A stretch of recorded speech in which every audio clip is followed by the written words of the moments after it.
Good day. I would like to begin this video by expressing my very grateful thanks to all of you who have both written words of support and who have taken action in response to this problem of pirate and phony channels which have been appearing on YouTube and on various other platforms, basically stealing my work, stealing my image as well, and which alarms me most of all, engaging in purported commercial activity in which I have absolutely no part and no knowledge of whatsoever, but which appears to be, frankly, at times of a straightforwardly criminal nature.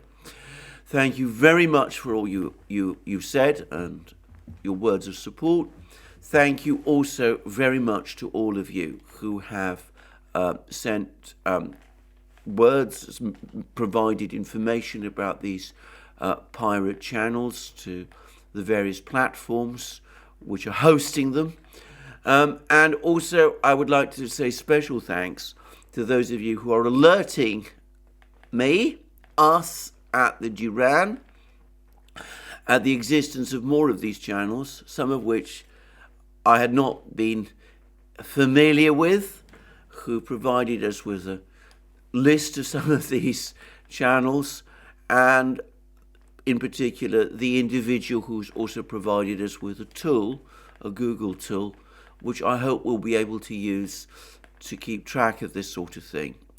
To be frank, this has been a deeply embarrassing affair for me. It's very embarrassing that instead of just being able to provide you all with my information and my views about particular developments, I've also had to ask you for your help in responding to this problem. But at the same time, I have to say I'm both extremely grateful and frankly very moved by the words of support and by the actions all of you have taken.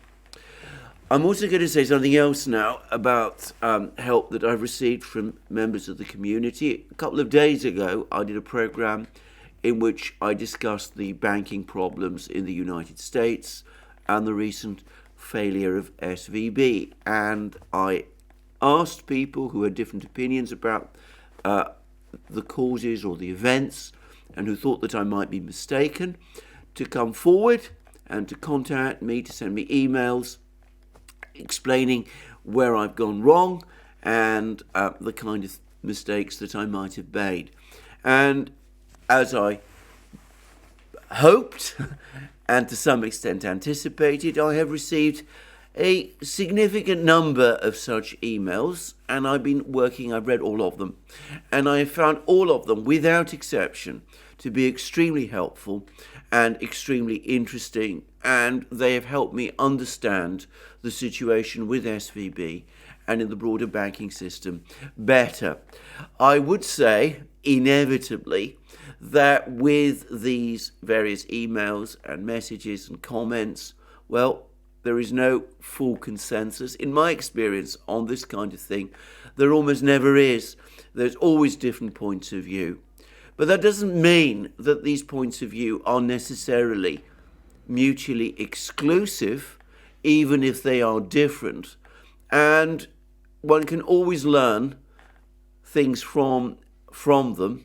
And in this case, I have done so. And they will certainly influence my future commentary. I've said this many times. We at the Duran often say it, that our single greatest asset is our community, and both on the topic of the pirate channels and on the issue of the bank failures in the United States, as well as on so many other issues. Well, that belief we have that the community is our greatest asset is proved to be true again and again.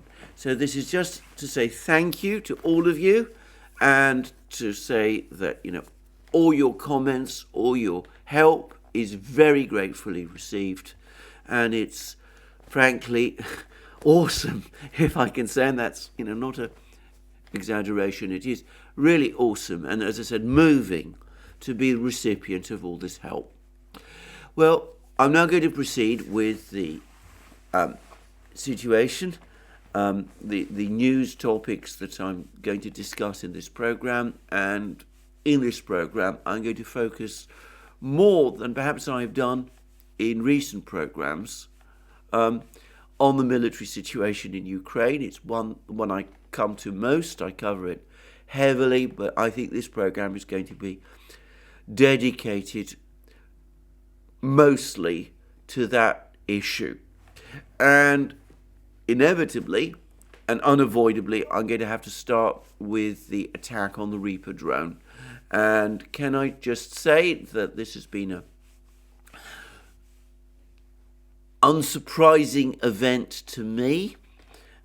It's something that I had expected to happen some time ago.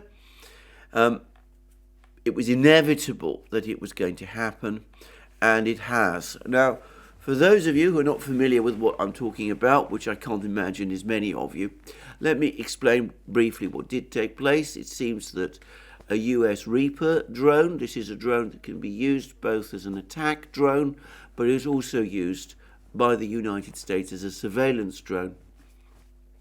It was flying fairly close to Crimea.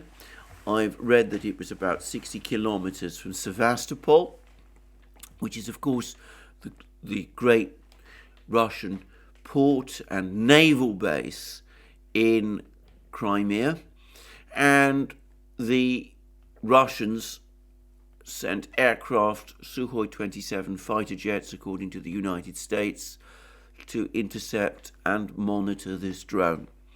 And then something happened, and there's no agreement between the Americans and the Russians as to exactly what it was, but this drone fell into the sea. And there's reports that the Russians have sent personnel, ships, to retrieve it or to retrieve whatever pieces of the drone they can. And the United States is trying to take some indeterminate measures to protect its secrets. I'm not going to speculate as to what those might be. But anyway, there's been this incident over the Reaper drone. Now, the thing that's most interesting about this episode is that both sides, both the Americans and the Russians, have been going out of their way to say that the drone was not brought down by the Russians on purpose. The Americans have complained about unprofessional conduct by Russian fighter pilots. They say that one of the Sukhoi 27 jets dropped fuel over the drone and collided with its propeller, causing the drone to crash into the sea. The Russians say that there were all kinds of complex and tight maneuvers by the various aircraft, the Russian fighter jets, and that these accidentally caused the drone to fall into the sea, but there was no actual physical contact with the drone. I've no idea which of these claims is true. I'm going to venture a guess that neither is, or if one is more true than the other, it still doesn't tell the whole truth. Because I'm very sure that the Russians brought this drone down on purpose. Now, going back to 2008, I can remember that in the run-up to the South Ossetia war, the war between Georgia and Russia over South Ossetia, the Georgians were sending up drones, reconnaissance drones. I think they were Israeli, and the Russians sent up a MiG-29 fighter jet, and it straightforwardly shot one of these drones down. And I think that something fairly similar happened in this case. I think that the Russians have been aware for a very long time about this constant monitoring and surveillance, especially of Crimea, but of all of their military positions, by the US and the other NATO powers. They're very well aware of the fact that the US and the other NATO powers have been busy providing very detailed information obtained through this surveillance to Ukraine, that Ukraine has been using this information to launch strikes against Russian targets. And I think that the Russians have finally said enough's enough. They're going to draw a line. They're going to say this is as far as you go no further. And as I said, I think that one way or the other, in some way or another, they intentionally brought this drone down. But note again that even whilst they're doing that, both sides are going out of their way to insist that this was some kind of accident. And the Americans say that it was unprofessional, the Russians say that it was not, but it was the Americans who were being over-intrusive, whatever. But both sides seem to be going out of their way to avoid a further escalation of the situation. And that is an encouraging fact. That is something that suggests that the militaries on each side, and in this case specifically the US military, because they were the first both to confirm the loss of the drone and to provide an explanation of what happened. Both militaries, but as I said, specifically the United States, want to avoid this situation from escalating. And they got good cause to, because we can already see how hotheads like Senator Lindsey Graham in the United States are already demanding that the United States should shoot down Russian jets in retaliation, which, to be very clear, would not just be a grotesquely over-the-top response to this event, but it would be an incredibly dangerous one as well. It would almost certainly invite further retaliation from the Russians.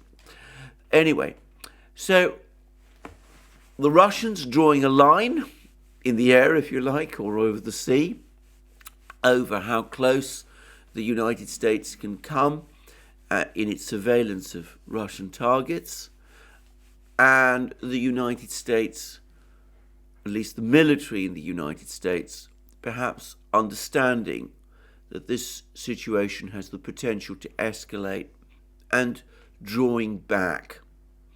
Now, I suspect that after this, we will probably see some pullback by the United States. They may become a little less active in some of this very, very close surveillance and monitoring of the Russians, which is taking place. There are apparently deconfliction lines, in other words, mechanisms for the Russians and the Americans, the militaries on the two sides, to communicate with each other. The Russians complained that they tried to use it in this case, but they weren't getting much response.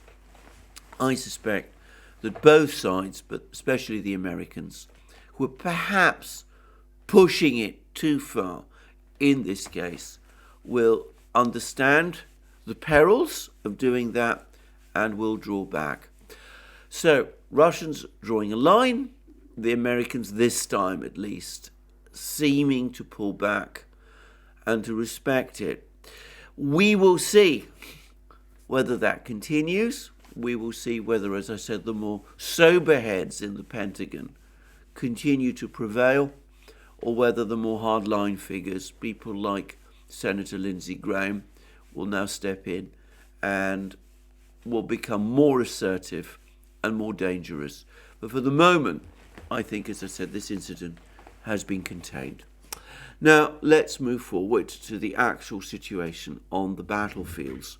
And before I turn to Bakhmut, I should say that the Russians, and I do stress this is the Russians, are reporting further progress in other parts of the battlefronts.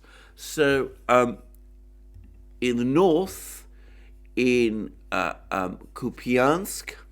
We've now had a report from the Russian Ministry of Defense, and I would regard this report as authoritative. And this is the TASS dispatch. The Russian Armed Forces units, with the help of 6 assault groups, have taken under control part of the industrial zone in the Kupiansk direction. The Russian Defense Ministry said in a statement on its Telegram channel on Wednesday. In the Kupiansk direction, 6 assault groups of the 6th Combined Arms Army, by the end of the day, took control of a part of the industrial zone, capturing 3 warehouses. The ministry also reported that during the day in the village of Sininkovka, the motorized rifle units uncovered and destroyed an enemy sabotage and reconnaissance group consisting of the 14 separate mechanized brigade, as well as foiled 2 attempts to transfer reserves. Well, the last part we can disregard. There's lots of reconnaissance groups by each side probing all the time what the defences of the other.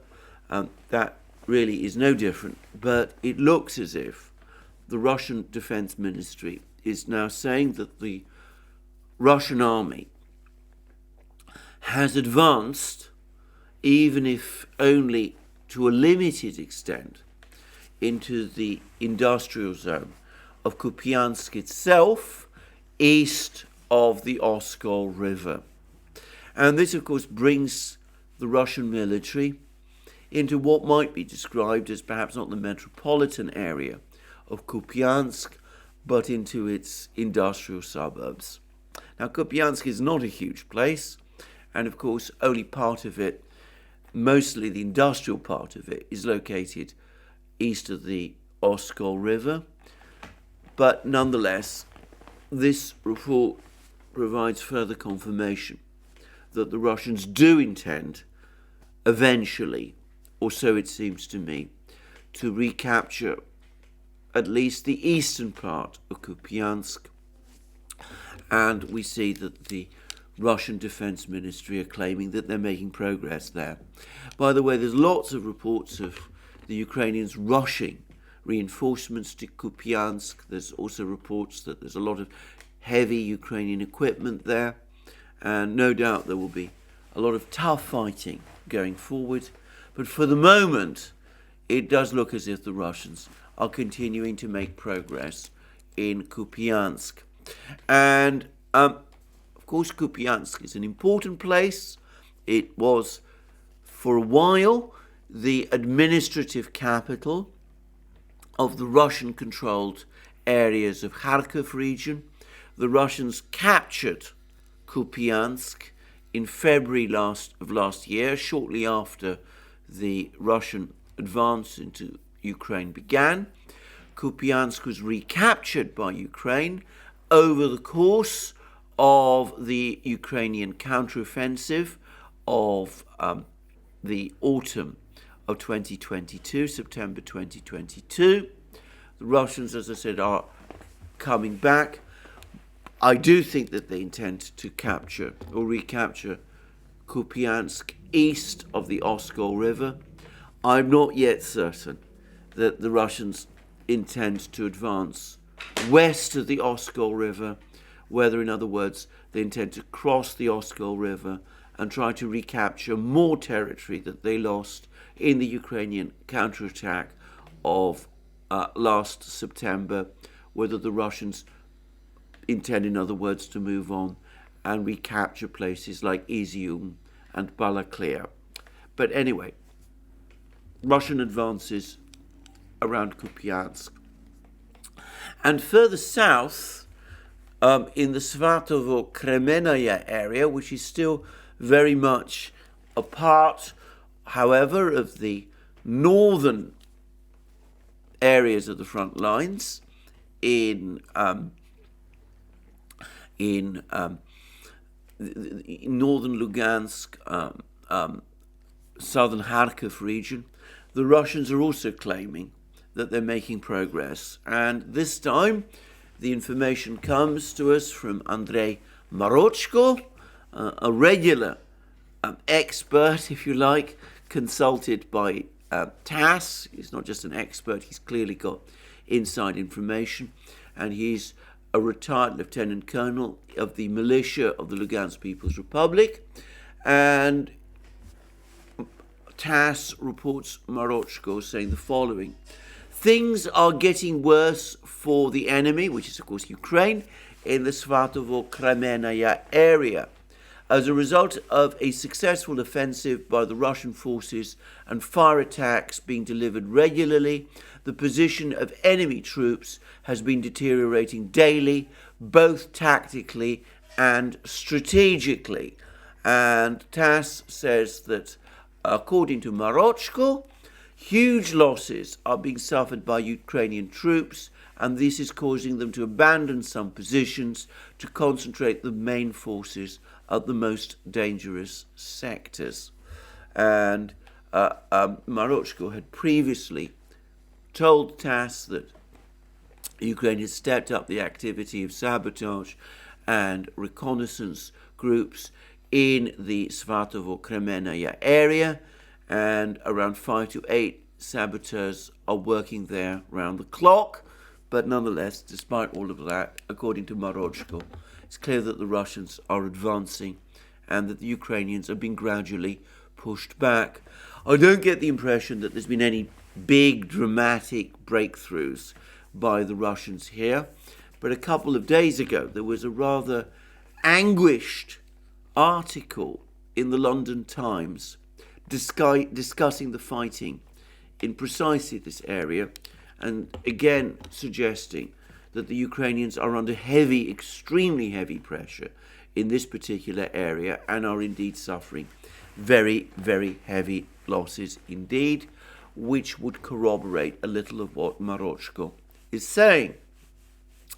However, in other places, the Russians are finding the going extremely tough. And yesterday, Denis Pushilin, who is the acting head of the government of the Donetsk People's Republic, one of the two Donbass republics that the Russians now say are part of the Russian Federation. Anyway, Pushilin admitted that in Vuhledar, the Russians are at a standstill. They're not making any advances there.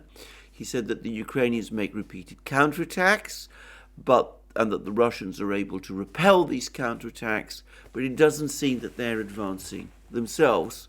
And he also provided some information about the situation in Marinka, a little further to the northeast from Vuhledar.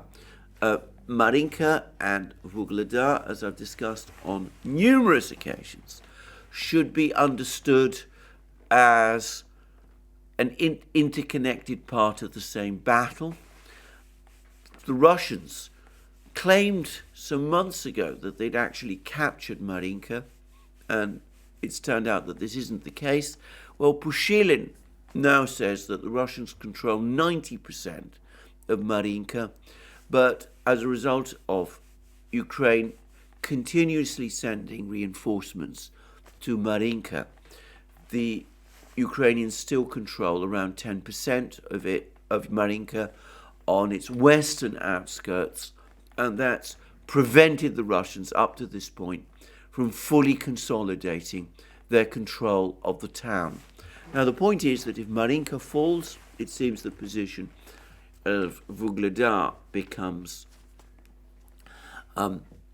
unsustainable. The Ukrainian defenses in Vuhledar become unsustainable. If Vuhledar falls, the position of Ukrainian troops in Marinka becomes undefendable as well. So the Russians putting pressure on both places, clearly suffering themselves significant losses in both places.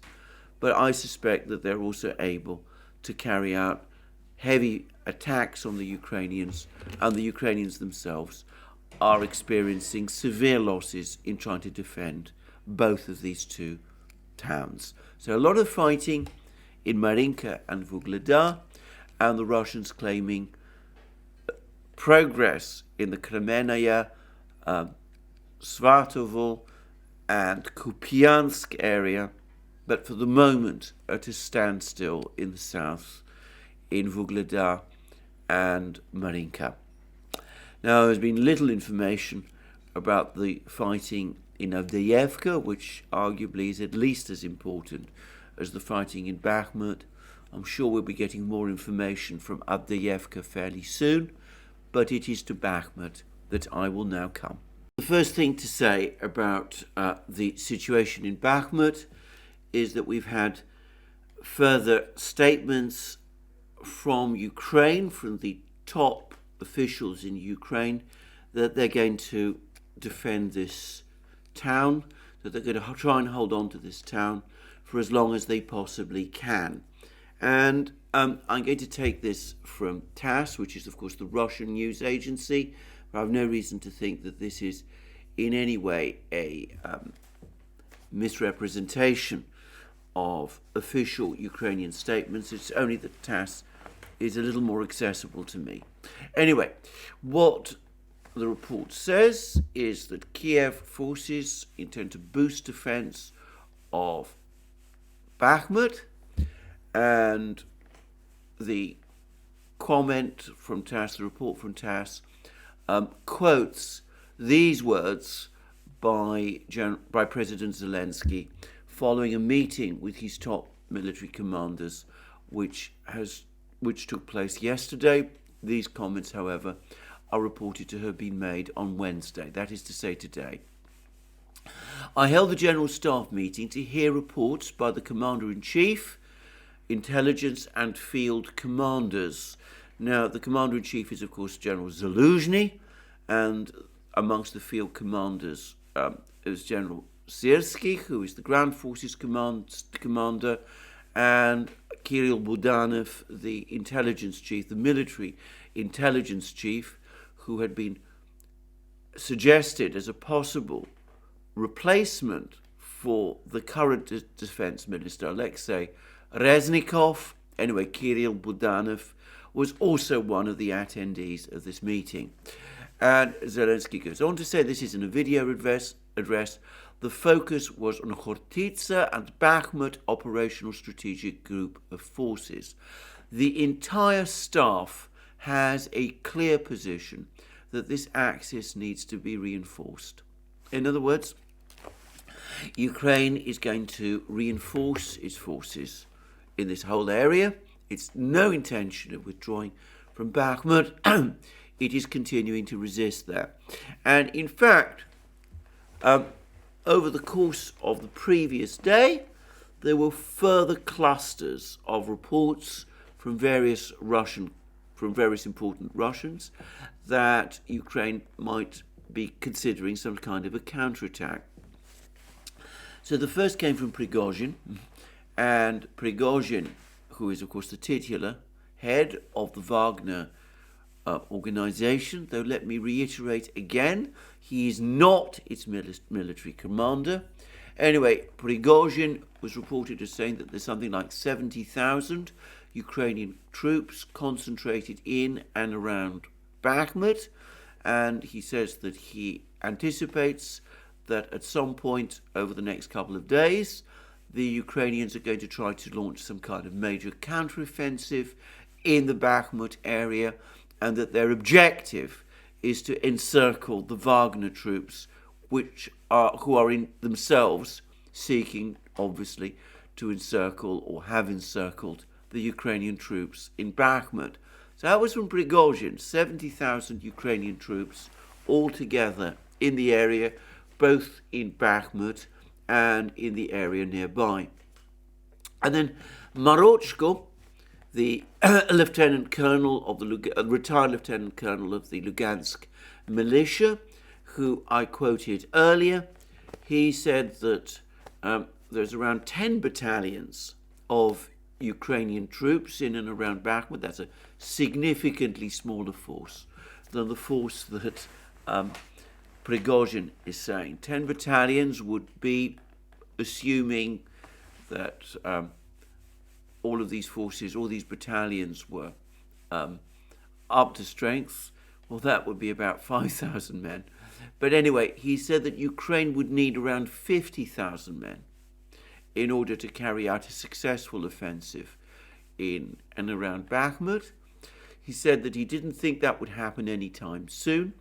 He said that the weather conditions made it difficult for the moment, but he did leave open the possibility that some kind of Ukrainian counterattack in and around Bakhmut was a distinct possibility. So that's a Marochko. And then there was another commander, this is Alaudin, who is a Chechen officer serving with the Lugansk militia. He also spoke about the Ukrainians preparing a counterattack.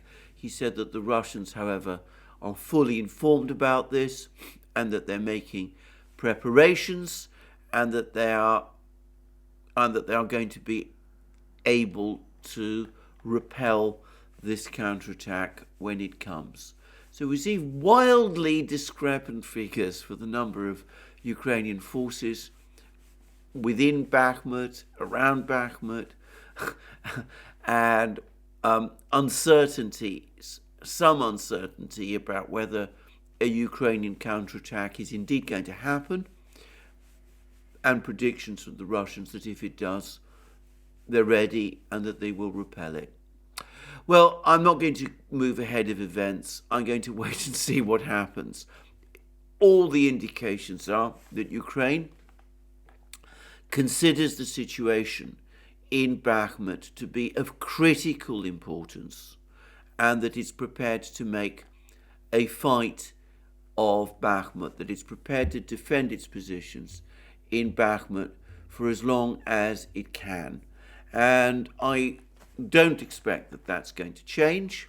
And logically, if Bakhmut is so important to Ukraine, then some sort of counterattack perhaps to regain control of Bakhmut is, it seems to me, likely. I have to say that I suspect Prigozhin's figure of 70,000 Ukrainian troops in and around Bakhmut is exaggerated. I think he often exaggerates about many things, about ammunition shortages and things of that sort. He's reliable in some of his reports, but some of his other reports are impressionistic, and if I have to say, sometimes of a self-aggrandizing nature. Well, I've said it, I think so. So I don't think it comes anywhere close to 70,000 men. But having said that, undoubtedly a significant Ukrainian force in and around Bakhmut at the present time, defending fiercely, and perhaps, given, as I said, the importance Ukraine attaches to the town, preparing some kind of a counterattack. Though, when that counterattack is going to come, far from certain, may take a little while before it happens. I gather that the ground remains very muddy and may soon get muddier still. We are now definitely into the spring thaw, and that makes the kind of big offensives that would involve the 50,000 men that Marochko was talking about, let alone the 70,000 that Prigozhin is talking about, well, that would make operations with forces of that scale very, very difficult. And of course, as I discussed in my program yesterday, Ukraine is short of men, machines, ammunition. Perhaps the offensive in Bakhmut is not such a good idea. Anyway, it might not succeed. It would leave Ukraine weakened if it were to fail. And I'm going to come to that shortly. But in the meantime, it's important to say that even as there is a great deal of discussion about a possible Ukrainian counterattack in and around Bakhmut, it is the Russians who continue to gain ground. Now, there's more reports trickling in today about further Russian advances in the town itself. These are very, very difficult to verify. In fact, they're impossible to verify. But it does seem as if the Russians did capture an important industrial facility near to the Azon plant. Not the Azon plant itself, but an important industrial facility. A day or so ago, they released photographs of their soldiers, Wagner assault troops, in this particular location, in a big industrial hall. And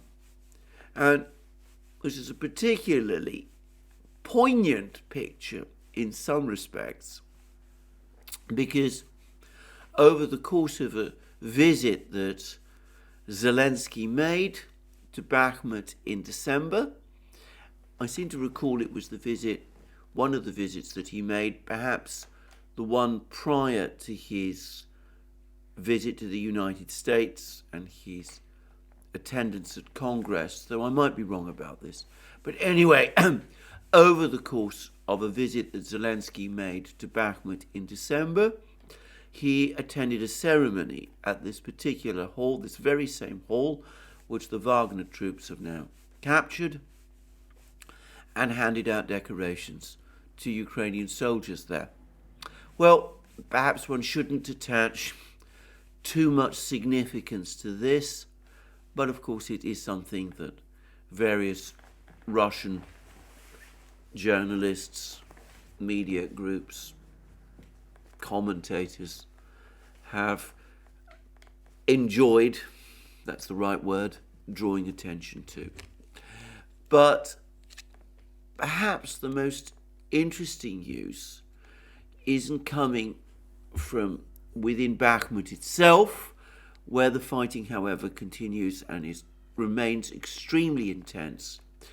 It's happening elsewhere, and again, we got reports from Prigozhin.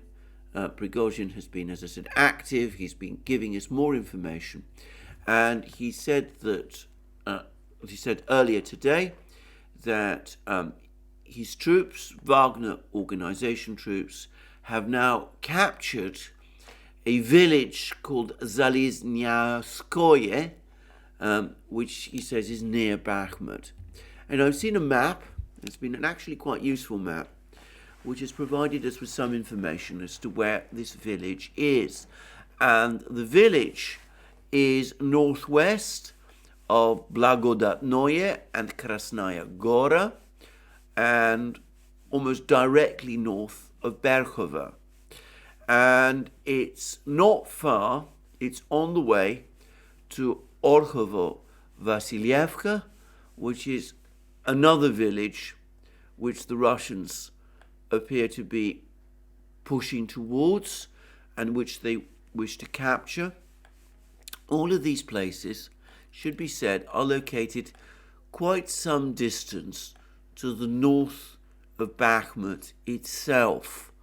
So what we see is a Russian advance in areas north of Bakhmut. They seem to be focusing more at the moment on advancing there than in actually trying to close the corridor by storming places like Khromovo, the village of Khromovo, and the village of Ivanovska, which through which the two asphalt roads that lead into Bakhmut run.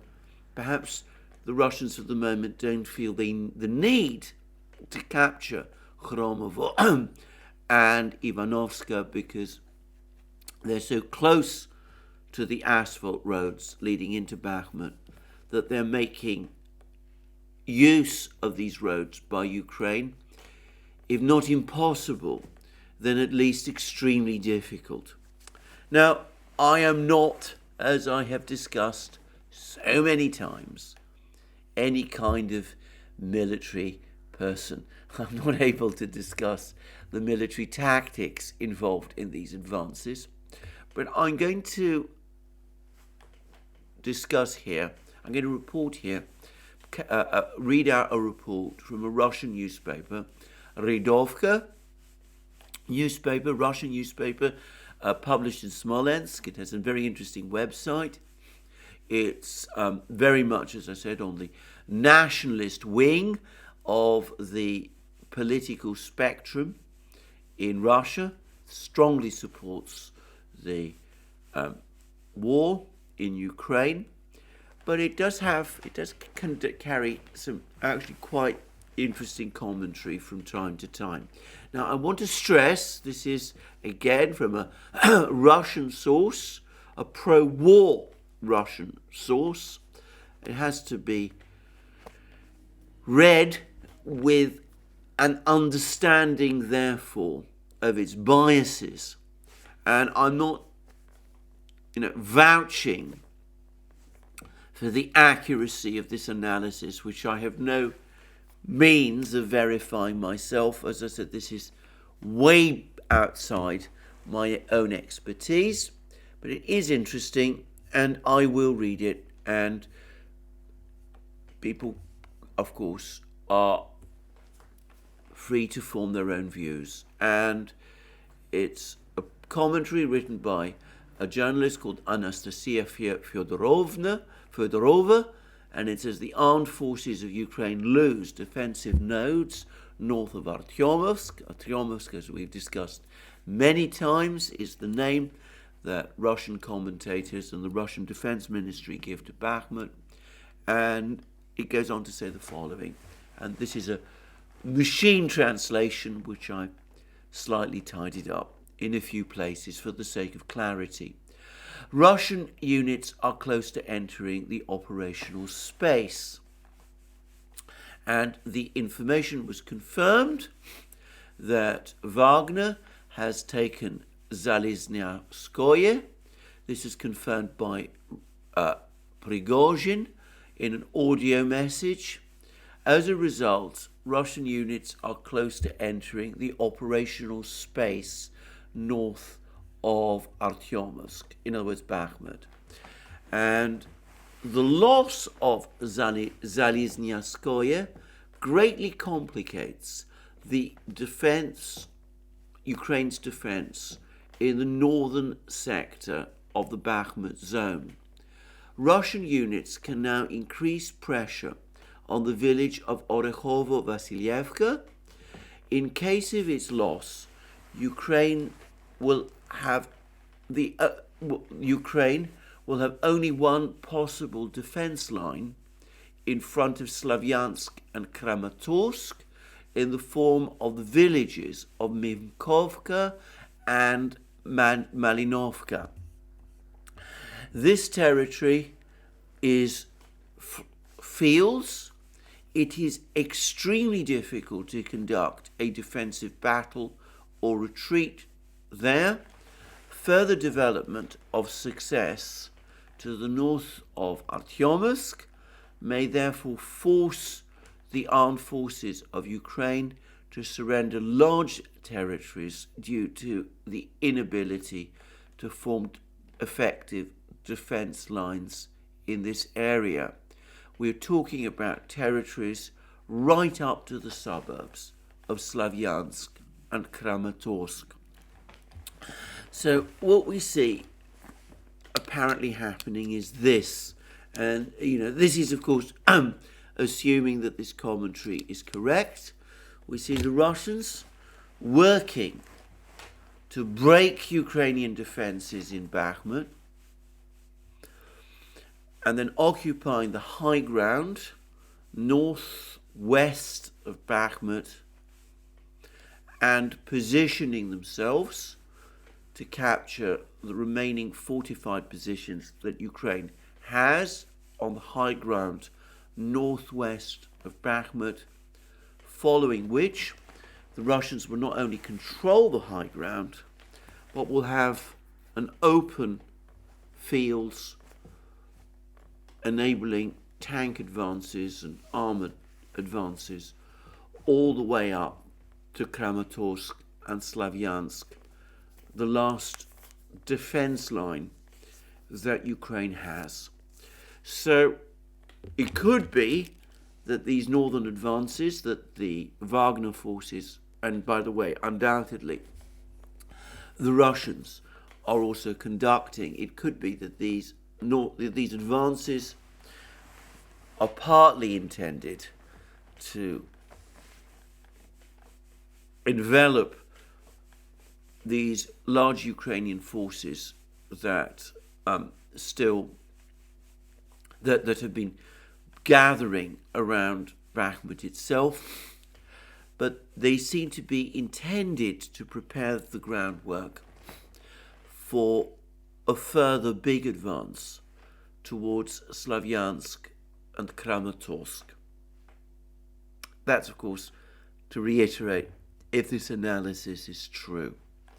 And in the meantime, and this ought to be understood in conjunction with those advances in the Svatovo-Kremenaya area and in Kupiansk that I was also talking about, if the Russians are able to push the Ukrainians back from Svatovo-Kremenaya, if they're eventually able to recapture Liman and Kupiansk, then, of course, again, that brings them very close to Slavyansk.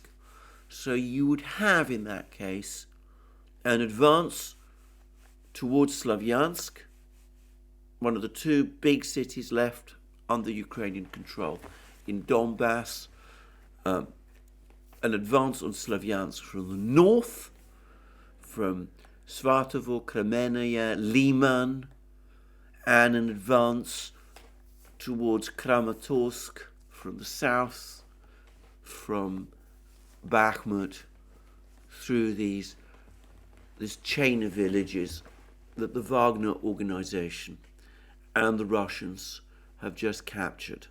So one perhaps is beginning to see the shape of future operations, get some idea of what the Russians might have in mind. Now, I want to stress again, this is not my analysis. This is an analysis that has come from Redovka, and I can't obviously confirm it. And even if it is the plan, we don't know what the Ukrainians are going to do. Maybe they will launch some kind of a counterattack. The expectation, by the way, is that if they do, it will probably come from Chasov Yar towards the southern pincer that the Russians have, closing in on Bakhmut, the one near Ivanovska. Well, we'll see. We'll see what happens. But anyway, we're beginning to get a sense of what the Russians might be thinking about. So, a complex military operation, and one taking place over the course of this war, possibly one of the decisive battles in this war. Now, I'm going to make a few general observations about the state of affairs in this war, because we've had this cascade of articles in Politico, which is clearly now criticizing Ukraine. We've had implied words from General Austin, also criticizing Ukraine. All of these criticisms are basically saying that Ukraine has overinvested in Bakhmut. It's fighting too bitterly to control Bakhmut. It's experiencing far too many losses in the fight for Bakhmut. And of course, that last article in Politico that I discussed yesterday says that Ukraine not only is throwing away many of its best men and much of its best equipment in this defense of Bakhmut, weakening its prospects of a successful counteroffensive in the south, but that counteroffensive itself is setting itself over-ambitious targets to capture Crimea, and that this is something that the United States doesn't really support and doesn't think is achievable. Well, all of that is very interesting, but we see that it's happening alongside further criticism of Ukraine, which has now appeared in Responsible Statecraft, which is, of course, the website of the Quincy Institute, which is one of the realist institutes. Now, the Quincy Institute, Responsible Statecraft, has been consistently skeptical about the war in Ukraine. It's one of the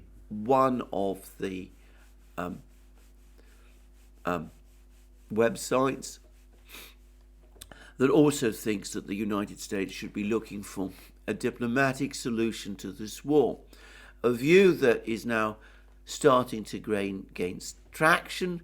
Rick DeSantis, the governor of Florida, the person many people think could eventually become president of the United States, has also spoken words which could be interpreted in the same way.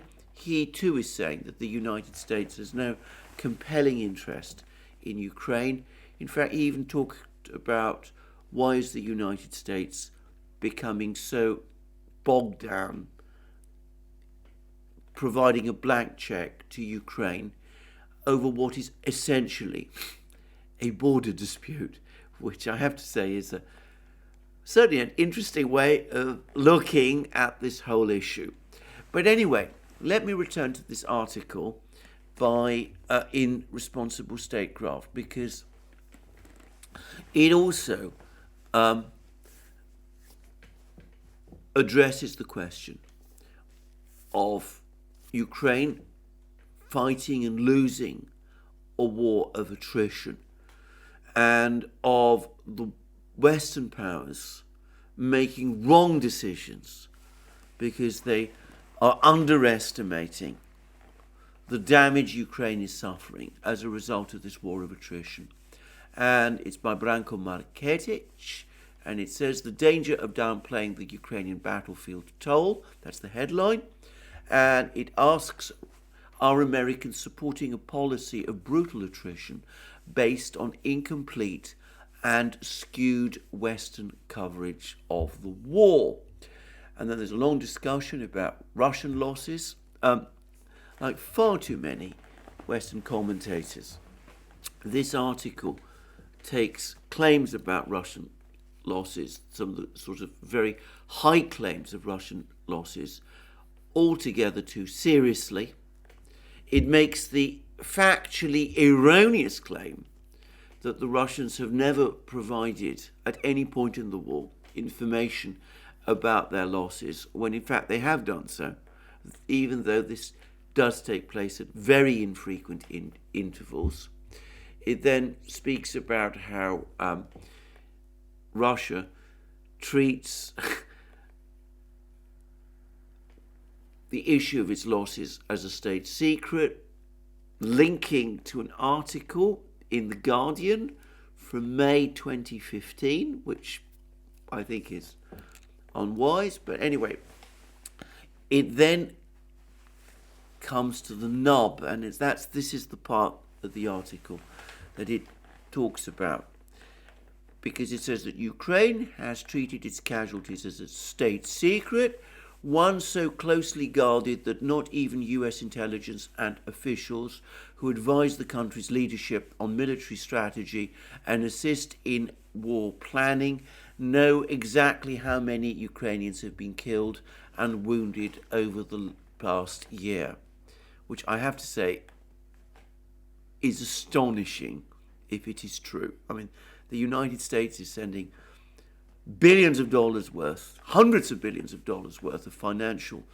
and military aid to a country which, according to this article,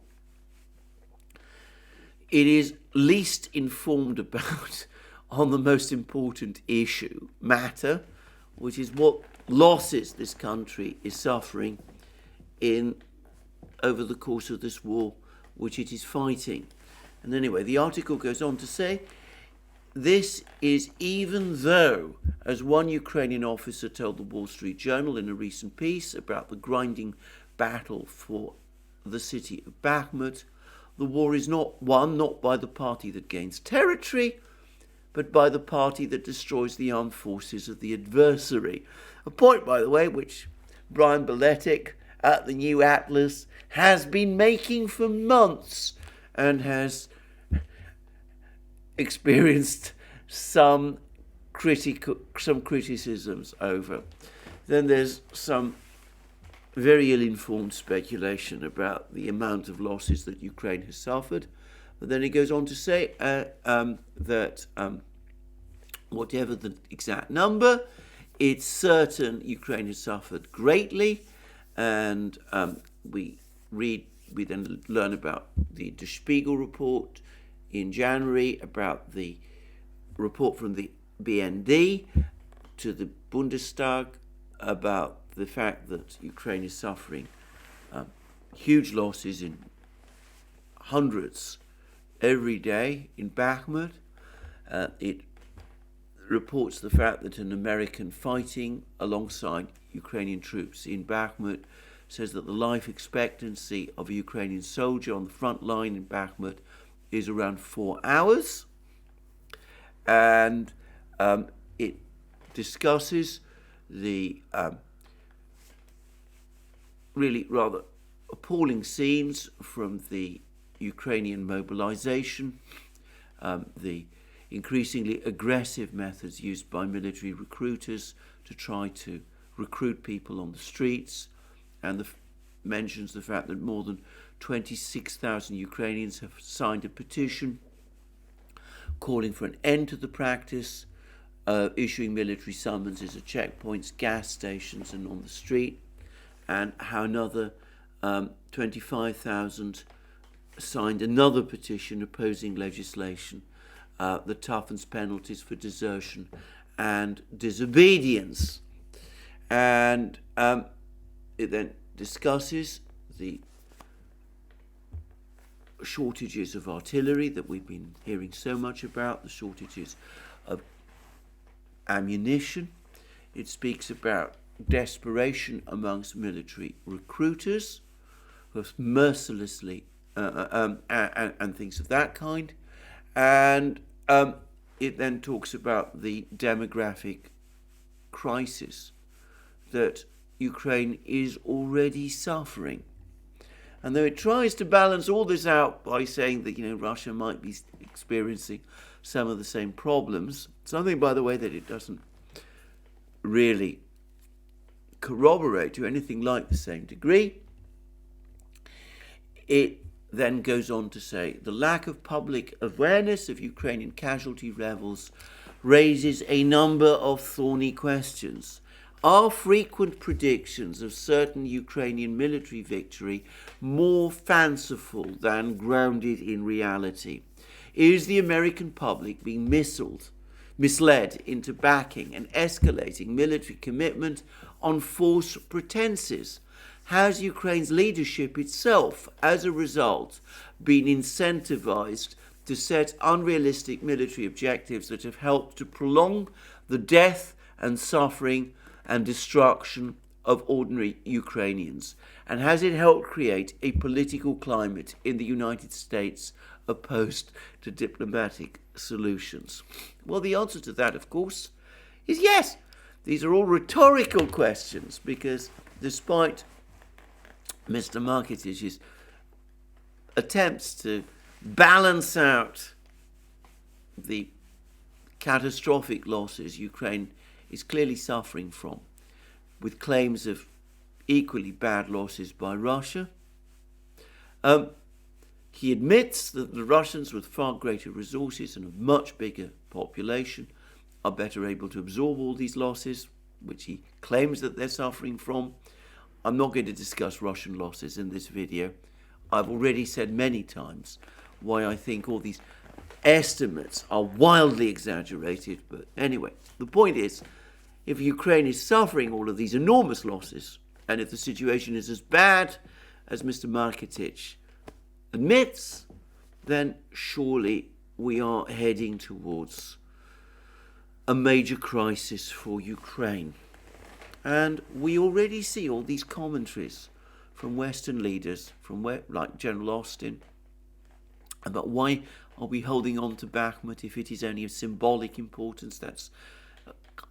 I felt that Austin saying that was basically a call to Ukraine to give up Bakhmut, and also increasing concern that Ukraine just doesn't have the strength to succeed in this much talked about and much discussed spring counteroffensive.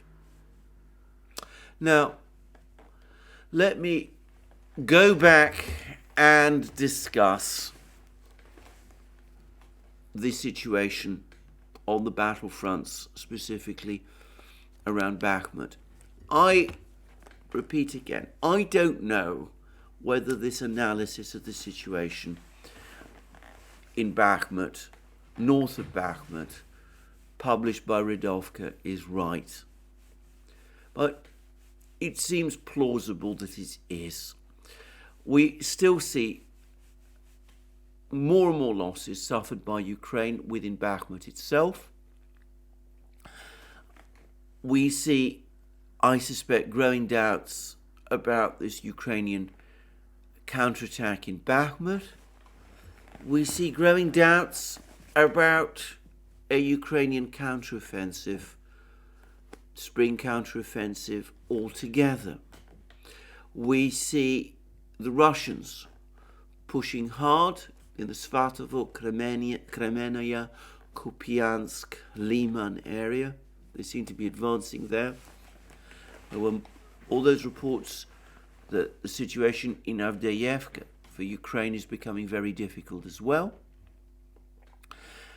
And the Russians are at a standstill in Vuhledar and Marinka, I can't help but think that that's partly because the major weight of the Russian offensive is further north, and the Russians are still able to exact a price on Ukraine for its defense of these places, Marinka and Vuhledar. And of course, we've had all of those commentaries, well, not commentaries, confirmation about the ammunition crisis that Ukraine is experiencing, the shortage of armoured vehicles, all of those things. And we also see that that idea floated a few weeks ago of supplying Ukraine with F-16 fighter jets, that seems to have disappeared.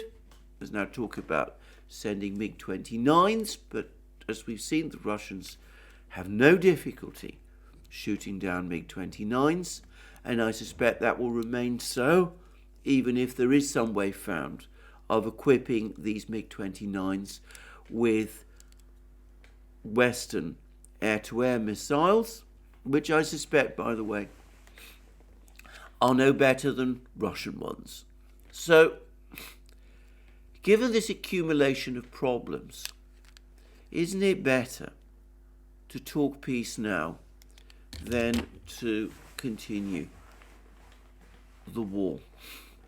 If things begin to go radically wrong at some point over the next few weeks and months, and by radically wrong, I mean radically wrong obviously for Ukraine, but for the West as well, if we see a collapse in the Donbass, if the Donbass is cleared, the Russians are able to advance all the way to the Dnieper, well, it goes without saying that at that point, any negotiations will take place from a much weaker position than the one in which the West and Ukraine find themselves in now. And of course, it's also the case that by that point, Ukrainian losses and Russian losses will be far greater than they are today, and more people will have been killed, and more families will have lost their sons, their brothers, their fathers, and by the way, increasingly it seems, their sisters, their daughters, and their wives. So, surely, the better thing now is to seek peace, to do that which should have been done all those months ago, which should have been achieved way back in March last year, to start negotiations immediately before the situation becomes even worse. After all, those offensives in the autumn that Ukraine lost didn't in the end change anything.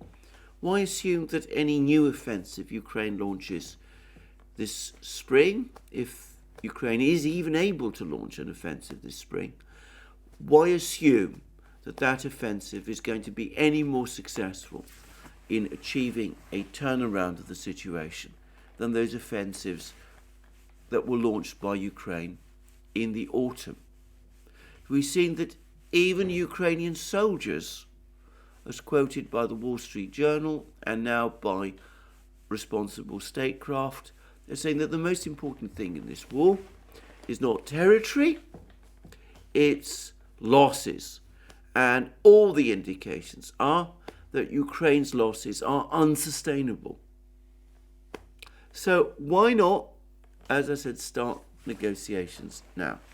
Now, one of my viewers sent to me a very interesting commentary about some of these articles in Politico. And he suggested that the criticisms of Zelensky that are starting to appear in these articles in Politico, basically focusing on his single-minded defense of Bakhmut, that these articles and the criticisms of Zelensky that they contain may be a sign that people in Washington are finally tiring of Zelensky, and that there might be some intention finally to push him aside. Well, I don't know whether that is the case or not, and we mustn't move and jump ahead of ourselves. But I would say a few things, which is that if people are exasperated with Zelensky, then whether they are intending to remove him from his presidential office or not, perhaps the more useful thing would be to tell him a few home truths and tell him that the time has come for him to drop all of these conditions that he's been placing, impossible conditions that he's been placing, and start talking to the Russians now, and talking in earnest, and acknowledge the reality, the territorial realities that the Russians have been talking about. Well, that's me for the day today. I want to say that tomorrow I'm going to return to the topic of the Russian economy in light of certain new comments that Putin has made. I want to acknowledge, and I'm going to repeat this again tomorrow, by the way, a mistake that I made yesterday in my video. I spoke of Professor Sommerfeld as being in Harvard. He's actually in Yale. I apologize to both Harvard and Yale, and by the way also to Professor Sommerfeld for that mistake. But as I said, tomorrow I will return to the topic of the Russian economy. I'm also going to discuss as well, by the way, some of the diplomatic situation, because there's been quite a lot of information about what happened over the course of that recent vote and previous debate at the General Assembly, when the Western powers did manage to get a resolution through the General Assembly demanding that Russian troops pull out of Ukraine.